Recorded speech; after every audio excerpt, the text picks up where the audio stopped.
Cool. Thank you. So today's topic is going to be thromboinflammation and long COVID, the elusive key to post-infection sequela.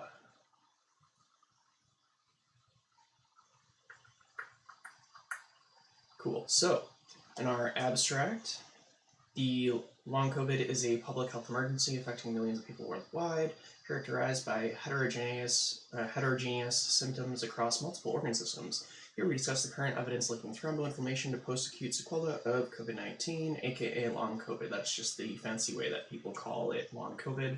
Other people call it long haulers. I really like that one.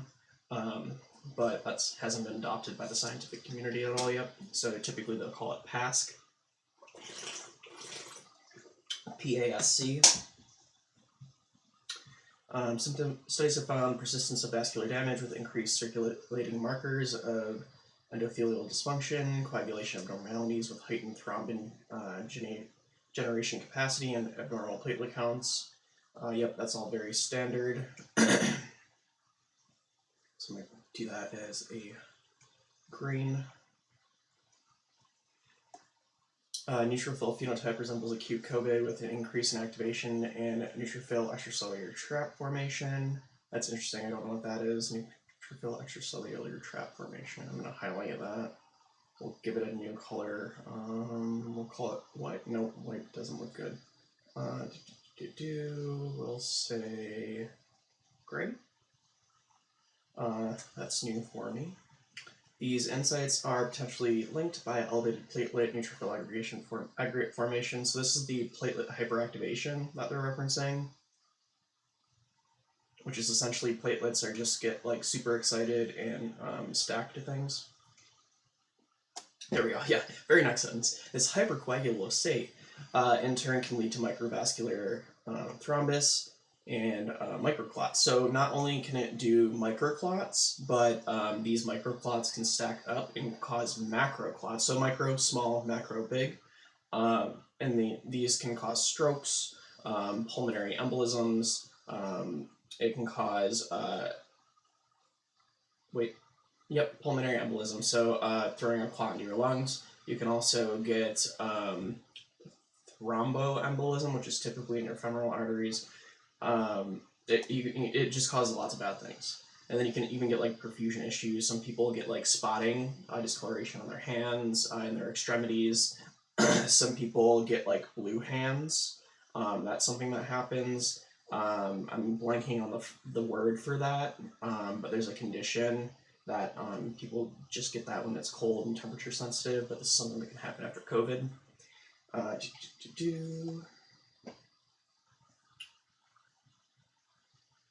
Yeah, there we go. The perfusion abnormalities, that's what I was just talking about. As well as in the brains and lungs.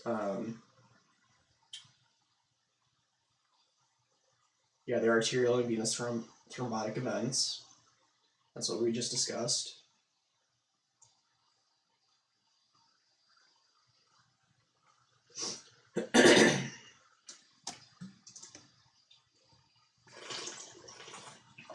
So then this review article is going to be focusing on lasting structural changes. This is going to be things like endothelial damage, so damage to the inner walls of your vessels. Yep, right there in the next sentence. Man, they are right on there with my brain today. It's going to be things like that. It's going to be things like if you have some sort of like atrophying of your vessels, so shrinking, it'll be things of that nature. Persistent viral reservoir and immunopathology by a misguided immune system. This paper is going to be fire. Cool. Quick save. And now we're into the introduction or the background. Looks like we have a background section for this one as opposed to an introduction, which is fine. Okay, so I'm going to do a little further zoom for y'all. Since its outbreak in China at the end of 2019, the pandemic caused by SARS-CoV-virus. What? Hold on, I gotta Google this.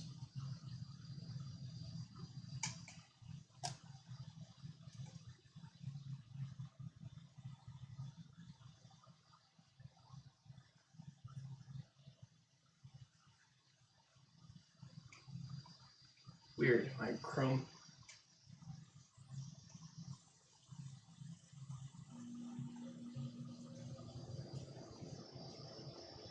Things get glitchy every once in a while on live. Okay. I've never heard it called sarcovirus.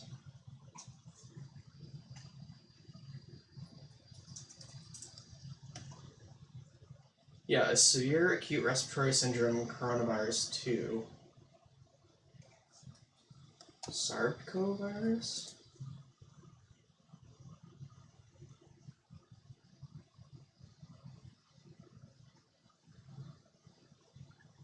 Sarcoviruses are respiratory viruses and can be detected by PCR or nasal swabs.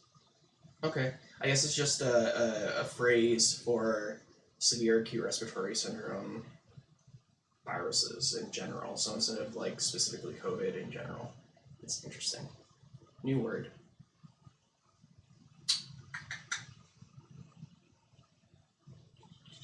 Early on, it became evident that patients developing COVID were prone to macrovascular thrombotic, there we go, the macro, so big, thrombotic complications ranging from venous thromboembolism to stroke and myocardial infarction.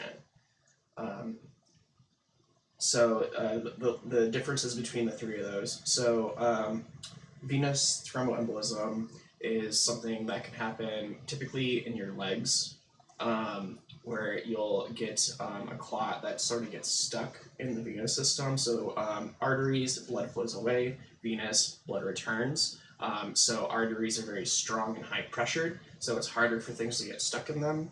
In our venous system, we have little flaps that sort of prevent backflow, and it's a lower pressure system, so we can have clots that are easier to build up in a low flow environment. And also because we have like stop and go functions in our body, with especially in the veins, they can get stuck. So you can have a clot that gets stuck, causes sort of like a buildup and a blockage. So that would be the venous thromboembolism, typically in your legs. It can be very bad. Usually they have to like go in and actually like flush it out and drain, sort of like cleaning a pipe. So there's that. There's the stroke, which is basically it'll be something like in the heart, a small clot. Well, not tech. It can be the heart. So we'll say it starts in your heart. Like you'll have a clot that flows to your heart. Different places it can go. It can go to your lungs. If it starts in your right heart, pushed out to the lungs, or heart. Hold on. So right heart, left heart. Okay, yeah. And then left heart has the aorta. I don't know why my brain is stuck right now. Heart.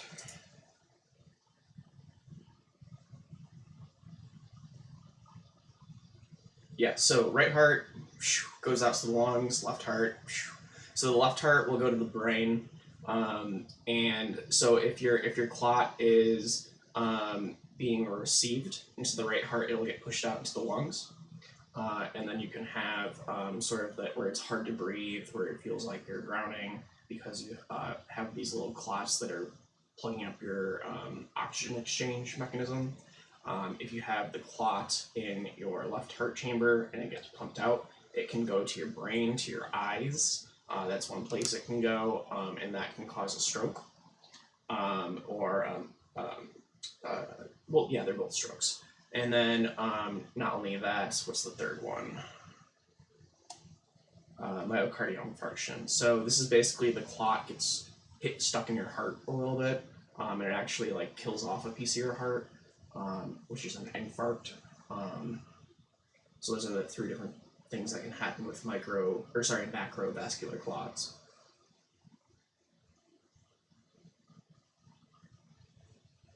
Yeah, and since your heart, like the blood can go everywhere, so it not only does it affect those types of things, but it can hit your heart, kidneys, gastrointestinal tract, central and peripheral nervous system.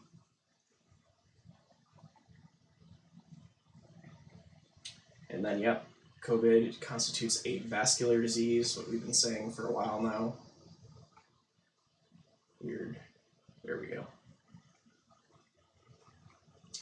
has been shown to cause distinct immunopathology with activation of monocytes, platelets, and neutrophils. So this is just like it stimulates your innate immune system, your passive immune system. And this, oh cool. So that it's so distinct that they've given it a phrase, SARS-CoV-2 coagulopathy. Coagulopathy is just the factors that cause clotting, that cause coagulation. So mechanistically, vascular endothelial cell dysfunction caused by indirect effects and potentially direct infection by COVID. The later remaining subjective may lead to pro-thrombogenetic vascular phenotype and trigger platelet activation. So when something is pro-thrombogenetic, it's it causes these clotting events. So something that we call a clot formation is a thrombus, we have thrombus and emboli. Thrombi and emboli, two different things. So thrombus is something that gets thrown. Emboli is something that is local and develops and can turn into a thrombus. So that's the two distinctions for that. You're probably going to see this a lot in this paper. So an embolus and emboli, that's something that is developing and causing sort of a clot buildup. And then once it detaches from the wall where it's developed, that emboli turns into a thrombi, and that thrombus, that blood clot, will get thrown elsewhere into the body. So just for information. And while it's in emboli, it's going to be triggering this platelet activation, and when it gets thrown, your immune system will try to dissolve the clot. Because you don't want these things sitting in your body for a long period of time. Your body doesn't like that because it's going to cause lack of perfusion, tissue perfusion, so you won't be able to get oxygenation appropriately. It's causing a blockage. These are all the types of things that are happening. So the platelets are sort of there to try and come and dissolve the clot, to break it up. But the thing with COVID is that it creates these very fibrous microclots, so they're very sticky and they're very hard to break down. And that's very unique to COVID. And it's actually something similar that we see in ME/CFS, myalgic encephalomyelitis. That's a hard word for me to say sometimes. So we've seen that type of thing similar in both of those diseases. So in hyperinflammatory innate immune response leads to upregulation of pathways linking immunity and thrombosis. So a lot of times you'll see this as called the cytokine storm, where you have this triggering cascade of inflammatory events, and people will just like call this in brief cytokine storm.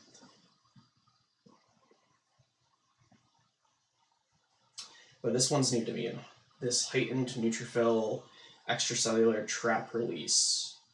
I don't know what that is. That's a new phrase for me.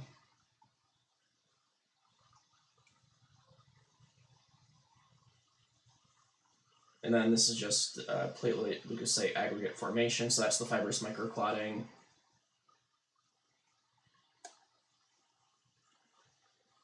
And there it is, the hypercoagulation characterized by enhanced fibrin formation and decreased fibrinolysis. So whenever you see an enolysis or a lysis, that is a fancy way to say breakdown, which is telling you that something is being broke down. So when it's fibrinolysis, it's fibrin being broken down, so it has a decreased ability to break down,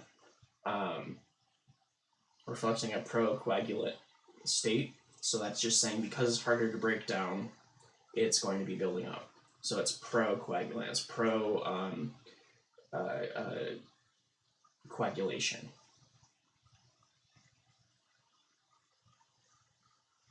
And then, interestingly, markers of thromboinflammation correlate with pulmonary dysfunction, obviously. If you're going to have clots, the clots are going to be hard to break down, they're going to get stuck places.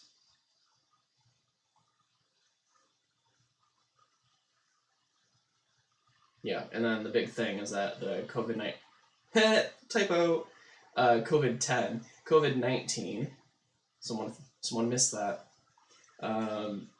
Sorry, we all make mistakes. I have typos in all of the papers I've published. I have miswritten sentences. It happens, but it's just funny.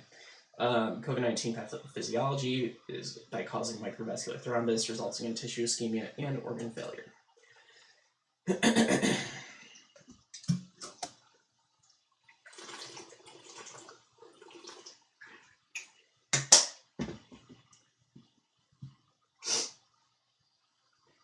So that's not true. Emergence of less lethal. Okay, so they're saying less lethal, so maybe, but I don't agree. That far-reaching vaccination efforts, yeah, we have global vaccination, but it's not adequate vaccination. We don't have adequate population coverage. This is a false statement. The burden of severe COVID has declined. No, it has not. Red. Significant proportion of patients develop debilitating symptoms after acute infection, a post-infectious state termed long COVID. So I think it's important. So the more I've read, the more I've seen, there's 3 distinct phases of COVID. You have your acute infection, that's what's happening when you have active COVID.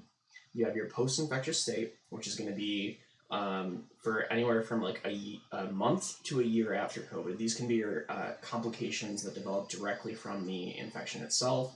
Everyone that has a COVID infection will have this microclot formation that's going to last for at least 6 months, likely longer. You have severe immune system dysregulation that's going to last at least 8 to 12 months, maybe longer. And these are all post-viral or post-infectious complications. But then there's long COVID, which is sort of the next level, which is different. So in here, they're sort of saying post-infectious symptoms are long COVID. I disagree. I think there's 3 distinct phases. I think there's the acute, the post-infectious, and then long COVID. Is currently defined as long symptoms that are happening greater than 3 months. But I think that it's the type of symptoms and the type of consequences of the infection itself that are more important, that differentiate the post-infectious symptoms from the long COVID symptoms. So long COVID symptoms can be like severe gut dysbiosis, so you're shitting a lot.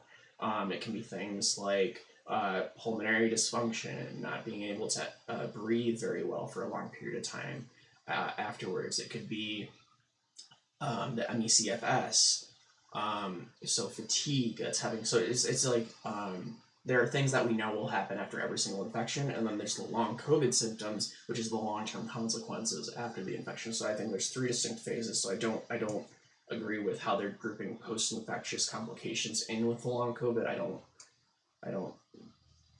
agree with that. I think there's 3 distinct things.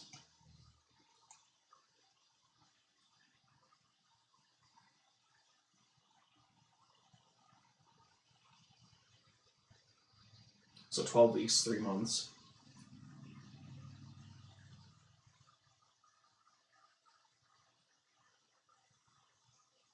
That's interesting. So in there, so when they look across tons of different studies, because this is a review article, specifically on, we're going to call it the clotting issues of COVID. When they pooled all of the articles together and ran a stat across it, summary statistics, they found that 43% of people that had the COVID infection developed post-COVID conditions, or and how they're defining post-COVID conditions here is long COVID. So nearly half of people in their study, or in their review specifically for blood effects, about half of the people developed long COVID, something what they consider to be long COVID.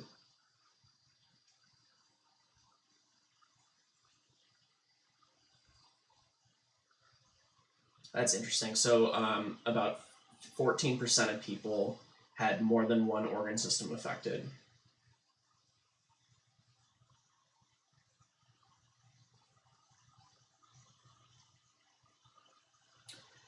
So brain fog, cardiovascular problems like palpitations, so that's going to be our arrhythmias, our tachycardias, chest pain, and then dyspnea, dyspnea, that's going to be the trouble breathing.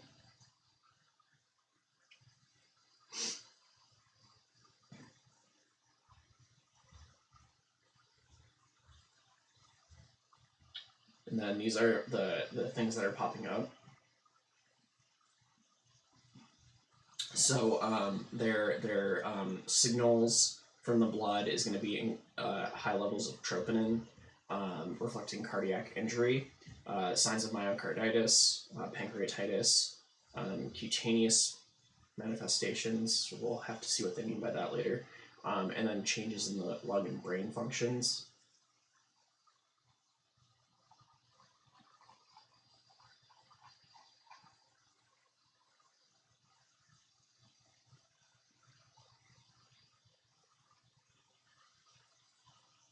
Risk factors for long COVID overlap with ones identified for acute severe COVID and include age, obesity, diabetes, poor health, and socioeconomic status prior to infection. Interestingly, though, female sex is a risk factor for long COVID, but protective in acute COVID, suggesting direct mechanisms of disease. Incidence of long COVID is hardly affected by disease severity, and although so my theory, this is theory. Don't be running around with it. But my theory is that because of menstruation, I believe that women go through regular pro-inflammatory cycling. And if you have COVID and you're menstruating, I think that this is syncing with high levels. Like it's when normally you have like these cyclical inflammation events. When you have COVID, it's amplifying the effects of the inflammation, which is causing the increase in issues, is my working theory. I still need to read more, specifically on. I think where the most interesting thing is going to be is if we look at menstruation science and COVID.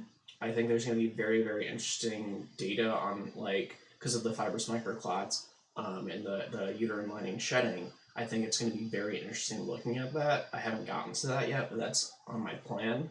And I think that's going to provide huge indication on why women seem to be more impacted by COVID, and I think it's linked to that.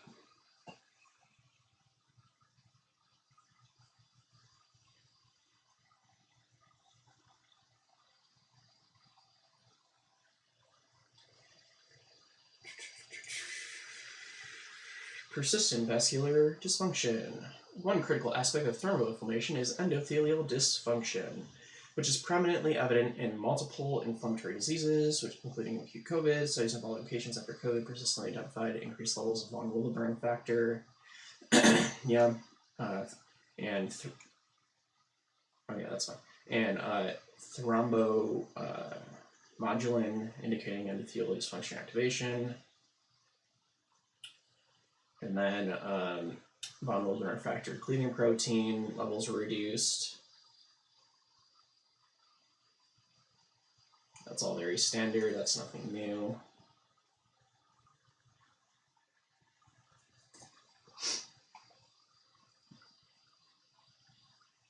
In addition, endothelial colony forming cells were elevated. I don't know what that is. I hope they finally like touch on that at some point.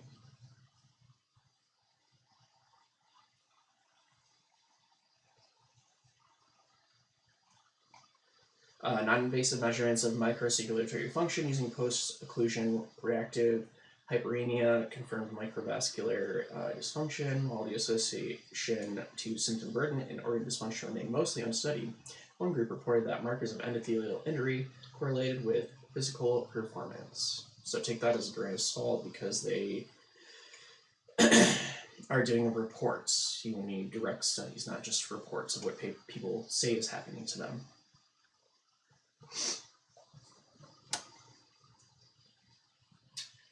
So now we're looking at coagulation abnormalities in long COVID patients.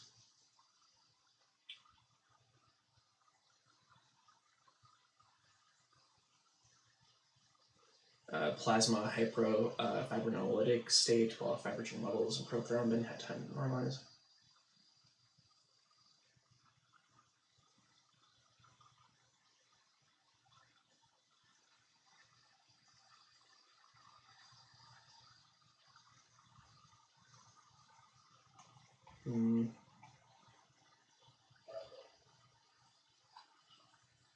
This is just a summary table of what we've gone through, and they're linking studies to support their statements.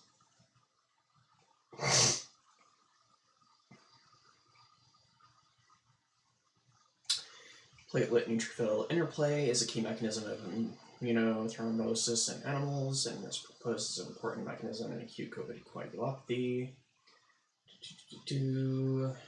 HR greater than 3 for thrombocytosis, platelet count greater than that, and some percent for COVID. So these are just some blood marker stuff.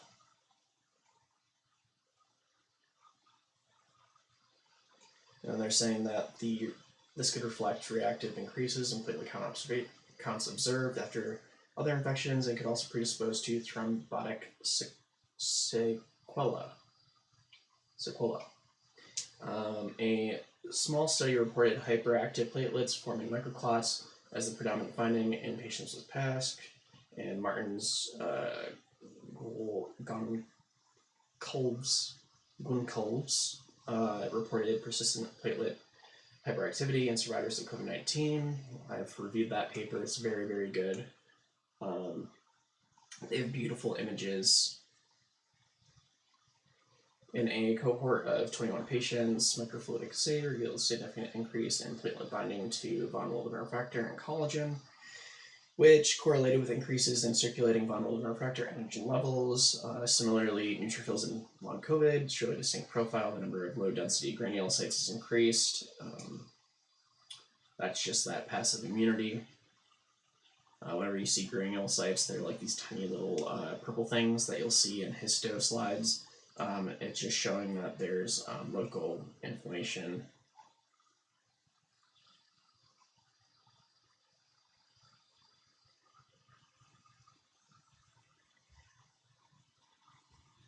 In addition, platelet neutrophil aggregate formation is increased in individuals with long COVID. In a subset of patients with severe COVID, persistent interstitial lung changes correlated with elevated neutrophil counts and plasma proteome changes, including neutrophil activation, increased neutrophil trap formation. Okay, so I guess they're just saying that essentially these granulocytes, the neutrophils that are aggregating, they're calling that an extracellular trap formation, where they're just sort of trapped around the fiber microclot in the lungs. So I guess that's how they're defining it. I just haven't specifically seen it phrased that way before. Given these markers of thromboinflammation, is there evidence for microvascular thrombosis as a driver of long COVID pathophysiology? Yes, there is. It's not a question, that's a statement. I mean, that's their question, but it's definitely happening.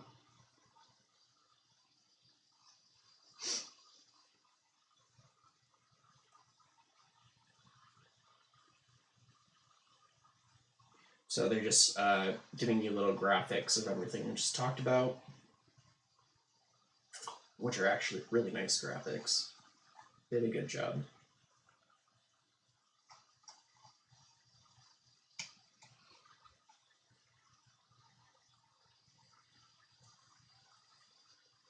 Wow. So up to 16 months, so 12 months in a year, so almost a year and a half, they found sustained levels of these blood markers, these blood changes.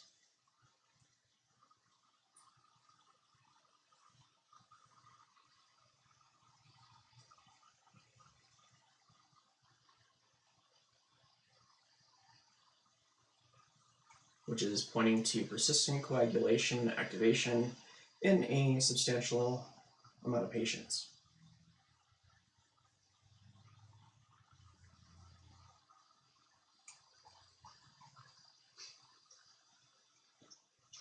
And a lot of features observed in long COVID can be linked to small vessel occlusion. So these are our microclots causing perfusion issues, the oxygen exchange. So if these small vessels get occluded, then you don't have blood flow along these capillaries. If you don't have blood flow along the capillaries, you're not getting local oxygenation exchange. which causes sort of necrosis of the area, death, and yeah, it just causes issues.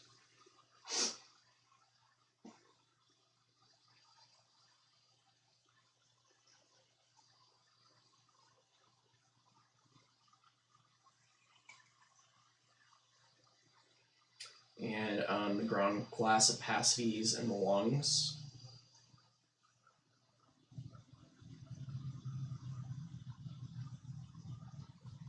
Apparently you trap air, that's interesting. But they think it might be linked to this fibrosis, reflecting vessel occlusion.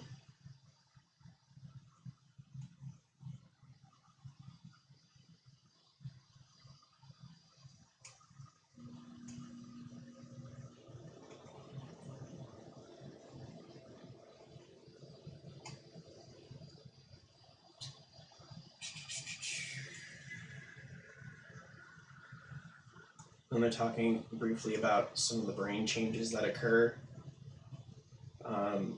There's still there's some changes in the brain that can occur in long COVID compared to healthy controls, and they're also noting some of these in acute COVID cases as well. The thalamus and the amygdala, and they seem to atrophy, as well as your white matter reductions. Those have been the three consistent findings. There's one that used diffuse microstructural imaging. I'm very excited for this paper to come out. It was just presented as an abstract at a conference. I unfortunately wasn't able to view it at all, but they noted significant changes, and I think that's where a lot of this is going to be focused, is in the microstructural level of the brain as opposed to the macrostructural level. But that's what we know so far, at least in terms of gross morphologic changes, so these big structure changes.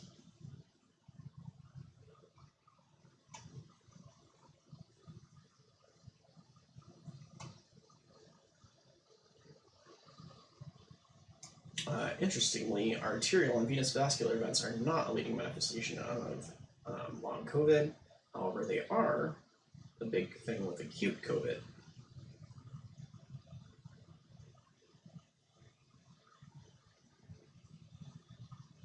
Yeah, right there. Very next. I love this paper.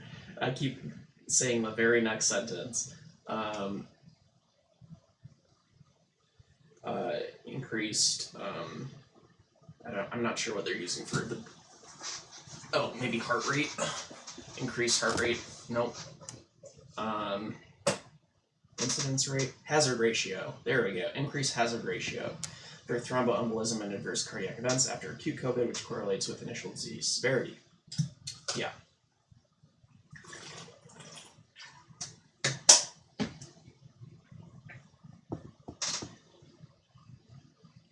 People with COVID are at an increased risk of cerebrovascular disorders, arrhythmias, ischemic and non-ischemic heart diseases, pericarditis, myocarditis, heart failure, and thromboembolic disease beyond the first 3 days after infection.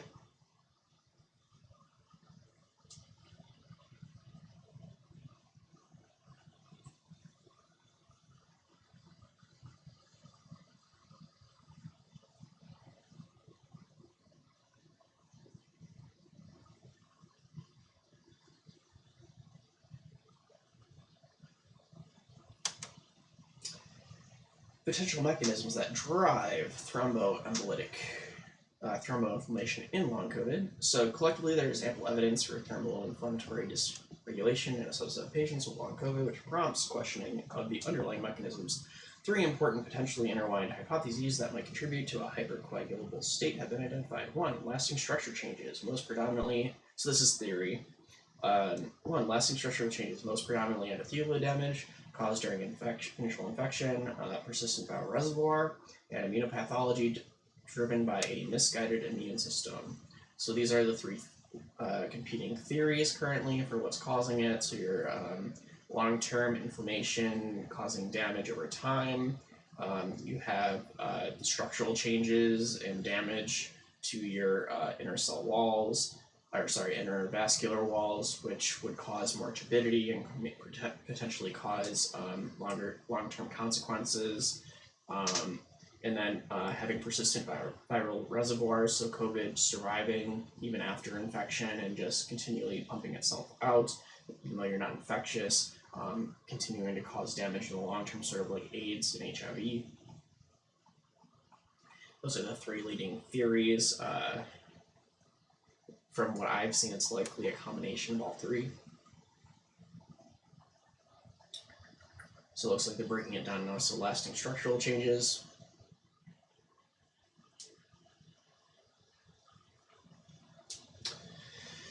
So, for example, multiple sequela include lung function defects and cardiac injury, including initial disease severity, and ameliorate over time in most patients. In the scenario of vasculopathy, maintains a procoagulant state through multiple mechanisms implicated in acute COVID, which lags behind viral clearance. This could explain persistent changes in the vasculature. Kind of just a bunch of word garbage. Viral persistence. So this is something that I've seen recently.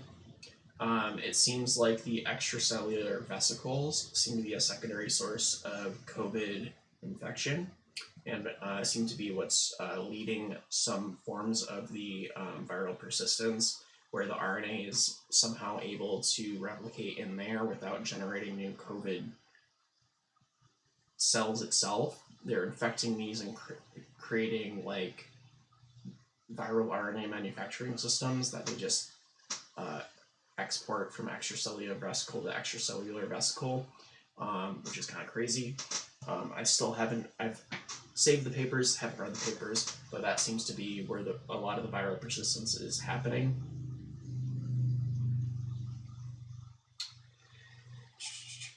Colonoscopies in patients with inflammatory bowel disease. So yeah, they've found viral persistence in people's bowels. They confirmed this with during colonoscopies. Autopsy studies have found it in multiple organs. That's one of the crazy things is in brain stems. People that had just mild or asymptomatic infections, they found COVID virions in people's brain stems in the cerebral spinal fluid years after their infection.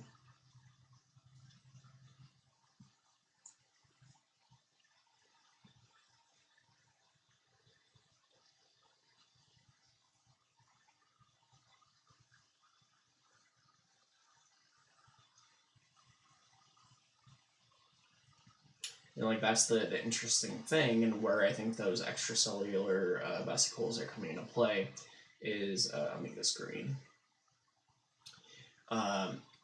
So like studies are reporting RNA persistence, but they're not showing spike proteins and nucleic acids. So I think what they meant to say is the nucleocapsid protein and the spike protein. So these NNS proteins that are produced on COVID, it's not like this is like crazy. So like they're detecting the viral RNA, and they're not detecting the production of spike proteins and these nucleocapsid proteins in the long term with the viral persistence. So it's likely that there's like a second phase of infection where they're co-opting these extracellular vesicles, the EVs, which are just like these little transport membranes that help bring things to different cells. Like it's incredibly fascinating and incredibly scary that like the virus can hit a second phase that we're just now finding out about. I was talking about this on a live. I was like, something crazy is happening, because how can you have the reproduction of the viral RNA but not have the reproduction of the COVID itself? You have to have something new happening, something different happening. So like that's what it seems to be. It's found a way to replicate itself without, like, the important part, the viral RNA, without recreating the entire like membrane, the spike proteins and the nucleocapsid protein and everything else. It's crazy. and then dysregulated immune response. So this is more, people with their, so like there's merit to this, and then there's, it doesn't hold weight, it doesn't hold salt. So the dysregulated immune system, people just use this as like cytokine storm is the like, but you have to have something triggering the prolonged activation of the immune system, and that means viral persistence. The viral persistence is what's triggering the immune system to stay in this hyperactive state for a long time, which is causing exhaustion of your immune system. And it without the viral persistence, you can't have the prolonged extended immune response. I mean, there's rare occasions like ME/CFS where it seems like people's immune response just gets like completely thrown out of whack. Some trigger goes off, and it causes energy levels to just be terrible. And that's a unique subset of it. But the thing that's causing this extended immune response is the viral persistence. You can't have one without the other. You can. I mean, CFS, rare exception, but in the large majority of the cases, you can't have one without the other.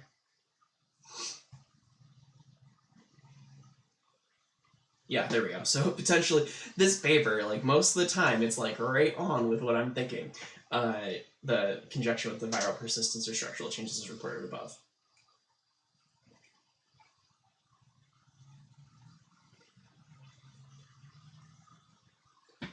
Save. So these are just some markers in the immune system.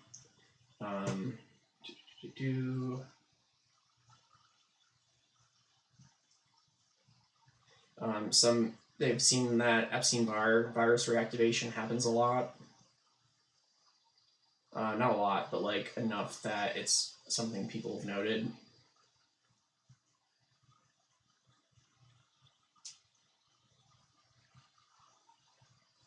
Now they're just looking at general biomarkers and listing out that cytokine cascade. So these are very common.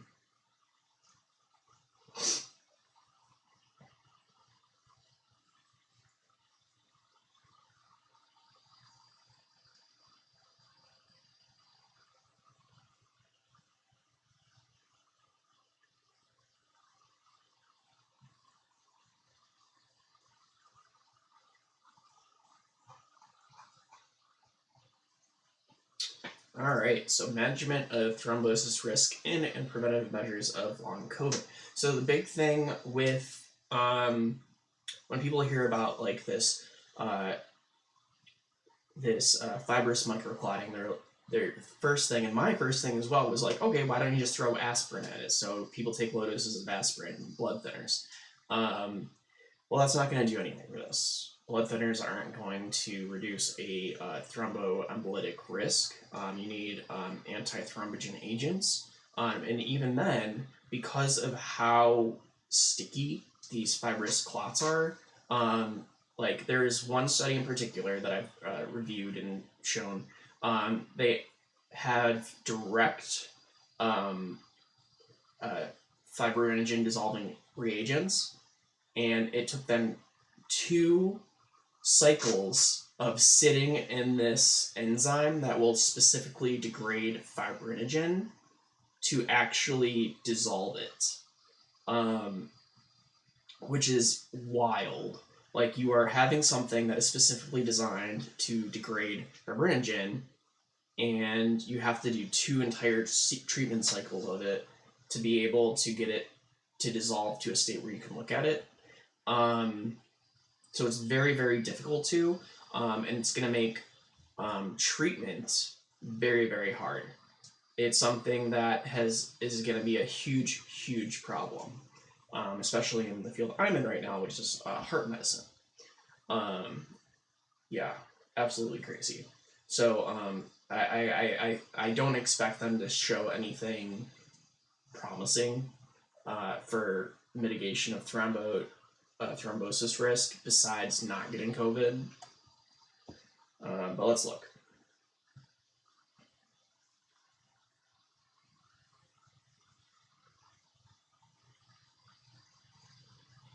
Besides primary prevention of infection by non-pharmacological interventions, vaccination seems to lower incidence.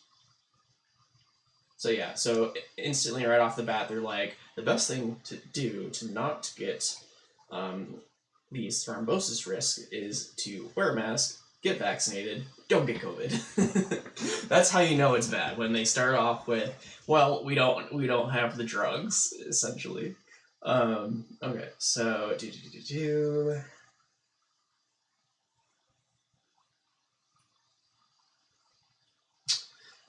they're talking about antiviral drugs like Paxlovid.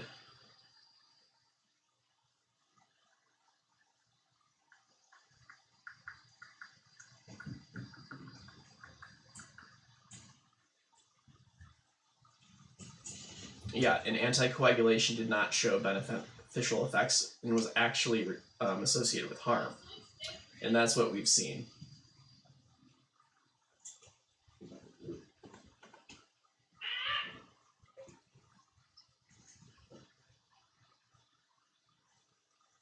And then we're going to be looking to future directions and questions of the research.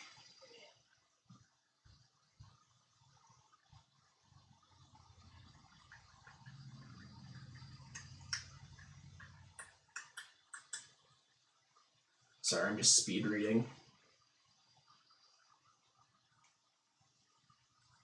Yeah, there's the MECFS reference.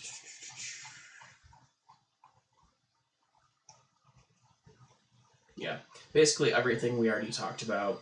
There's nothing mind-blowing unique. But yeah, that is this paper. There's a lot we don't know. There's a lot that remains to be seen. We don't have any treatments for this issue, and these are all the types of things that it can solve. So I'm going to log out for now, and then I will do another paper later today. Thanks for dropping by.